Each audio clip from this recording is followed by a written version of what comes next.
Om Ganeshaya Nama. Here are some timeless messages. No matter when you land on this reading, just trust that the universe has brought you here for a reason and that there are certain messages that you need to hear in this reading. Take what resonates and let go of the rest. The messages that resonate with you, you're going to know within that they resonate. And the ones that don't resonate, just don't force them to resonate. Just let them go because those messages are meant for someone else to hear. So let's get into it. I have pulled the cards and you can see in the spread. And I'm going to let my intuition guide me. This is a general reading. So as many messages that come through, I'm going to be speaking about. So take what resonates and use your discernment. Beginning with Four of Cups reversed. Some of you guys are throwing yourself a pity party. There are a lot of problems that are going on in your life. There's a sense that all of the problems of the world, all of the lessons, all of the issues land on your lap one after the other, that there's no break, that you're not able to get some time out and get a breather. And that is leading to pessimism.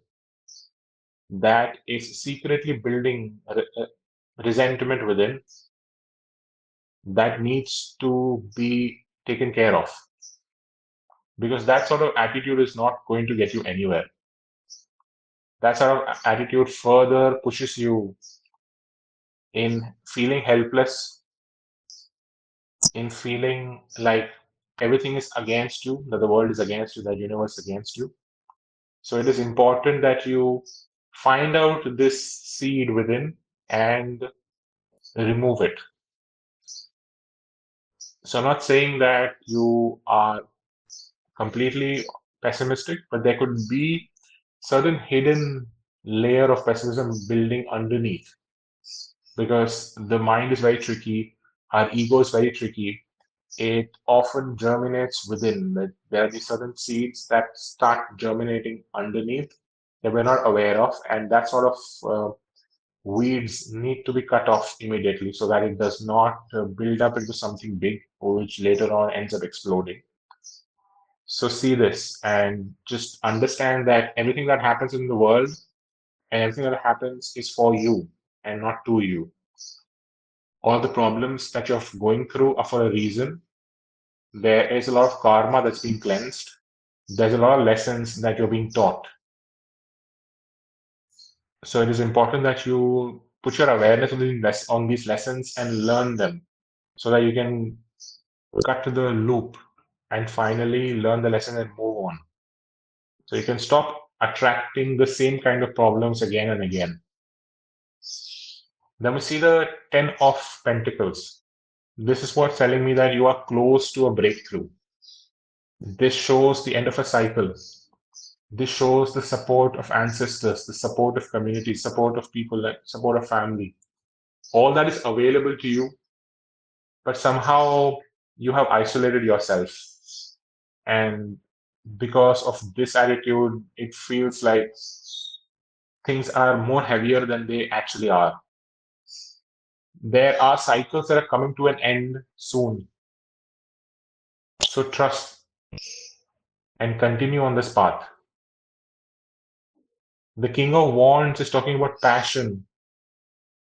There are a lot of passionate projects that are there within you, within your heart, within your soul, that you want to work on. You need to look at them for inspiration. You need to look at them to pull you out of this funk, to pull you out of this rut that you are in. The King of Wands is very much aware of what he wants to do.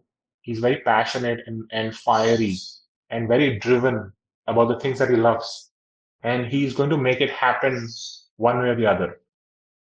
He's full of knowledge as well. So it is important that you use your knowledge, you use your passion, and you join it with the knowledge that you have and start working on these passion projects that are there. Because that is what is going to pull you out.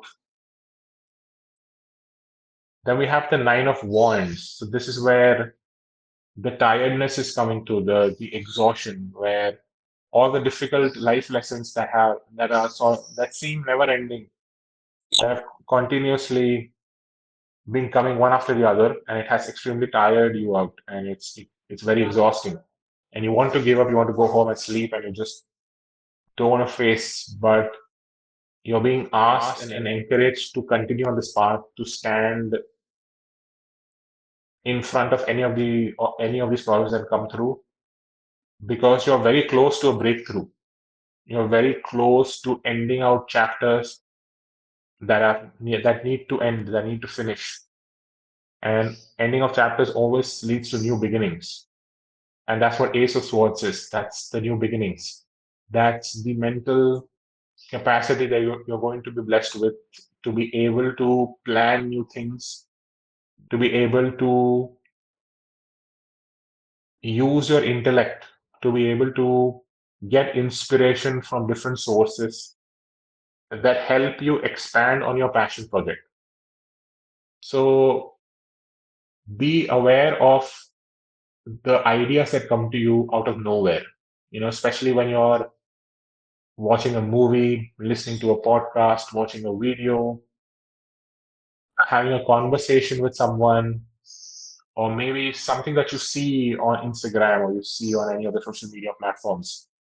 Keep an eye out for that, because that is where the inspiration is going to come on how you can execute and work on these passion projects, and how you can get yourself out of this funk, because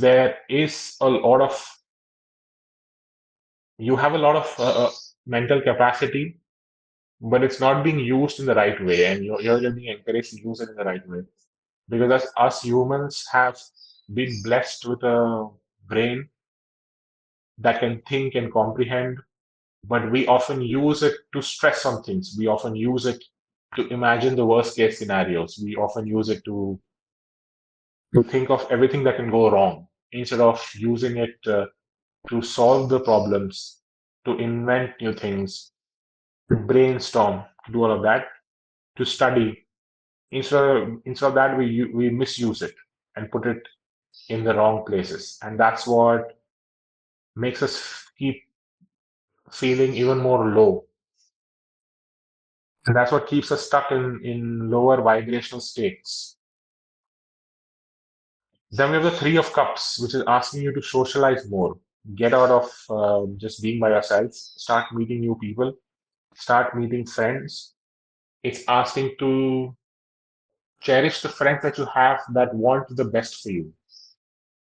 Cherish the family members, the people around you in your environment that want the good for you. You need to hang out more with them. And the ones that are just with you for the sake of something, because you give them something, or they expect something from you, you need to really reconsider whether they are worth hanging out with or not. Because it is important that you're only with the people that uplift you, that are excited about life, that fulfill and bring happiness to your soul. So the friends that we have, that the ones that we hang out with, and immediately we feel completely uplifted. We are instilled with hope for our life. You need to have those kind of people around you. The Nine of Cups is talking about resources that will soon be available to you to work on the projects that are coming, to work on the ideas, to work on things that you're passionate about. You're soon going to get those resources come to you, which will put you in a comfortable zone, which is finally going to get you out of there and make you feel relaxed, where you can enjoy the pleasures of life. It is, however, warning you to maintain balance with that temperance card, that anything too much is bad. Even too much of good is bad. So balance needs to be maintained in all areas of your life. What are the areas where you have become imbalanced in your life? It would be beneficial if you can make a list of that. So, as to get putting awareness to that area, and you can slowly work on balancing it out. Then we have the tower, which just sums up the things happening here. This sums up the energies of this card. Where at the bottom you have transformation. That only happens when everything is destroyed. So in order for new things to begin, the old things needs to be destroyed. And the tower moment comes with unexpected changes. So a lot of unexpected changes are going to happen, but not all unexpected things have to be bad. In this case, it's going to be good because that's exactly the motivation you need that will push you out of your ass, and you'll be able to do the things that you need to do. So embrace the tower moment, embrace the destruction that's happening around you. Let that happen. Let the things that don't serve you, let them be taken away. Then we have the Six of Cups reversed. What are these patterns related to your childhood? The hurt that you had there, the disappointment, the trauma that is connected with your parents, connected with childhood, connected with your inner child. These are the things that you need to work on because that's what is causing the major block. That's what's there in the subconscious that is often sabotaging the good things that come to you. It could be also connected to your mother. It could be also connected to your siblings. So it's time to address those issues and see what are the blockages that are there. So we have the cards of Aries and Cancer here, which says act and immerse. So a lot of cardinal energy, a lot of new beginnings, the energy to do new things. The Aries is also the first sign of the zodiac. So this is also talking about a completely new cycle beginning in your life. And the Cancer here card is also connected to the mother. So again, something connected with your mother. If there are certain issues, you need to work them out with her. And talking about solitude, in silence, peace prevails. So it's time to be by yourself so that you can understand yourself more, so that you can get yourself away from everything that hurts you, everything that overwhelms you, and you can create a distance between them. So you can understand what you truly need, who you are, all of these big existential questions. It's time to ask that because we have the ninth house here. Ninth house is very much connected with these higher order thinking, with philosophy, asking the deep questions, with spirituality, also with exploration. So there can be a long distance travel coming in. And that long distance travel doesn't have to be only physical travel, it can also mean traveling to another realm. That can be astral traveling, that could be lucid dreaming, that could be traveling into your subconscious to do some healing work.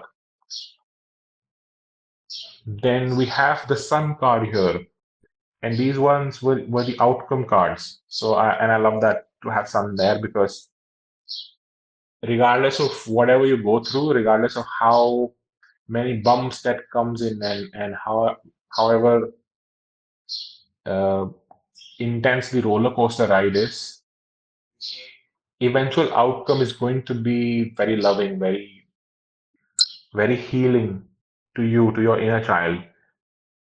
The Sun is the best card in the deck, so it's going to be full of happiness. You will be without a care in the world once you get through this. Once you transform, once you rise like the phoenix, a fresh new way of living emerges. Once you do that, you're going to be full of life. You're going to be full of energy. Here also there's the wise leader. You're a beacon for others. So this transformation basically rises you up to that level because of the issues that you have gone through, of the difficulties that you have gone through the exploring that you do, through the understanding of yourself, through solitude, through exploration, ninth house.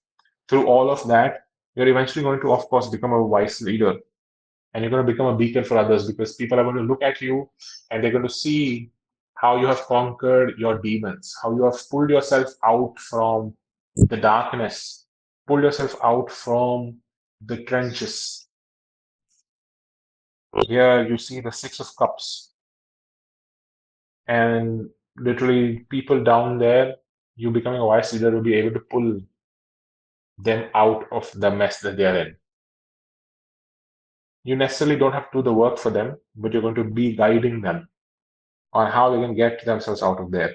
And that's only going to happen after you take the ride within the subconscious, within the underworld. So there's a lot of Scorpio energy here, a lot of Pluto energy, Plutonian energy with the tower, with the transformation. So yeah, a lot of them hearing could be a Aries sign or Cancer or Scorpio, or you could be having those placements. So yeah, these are the messages. I hope they resonated.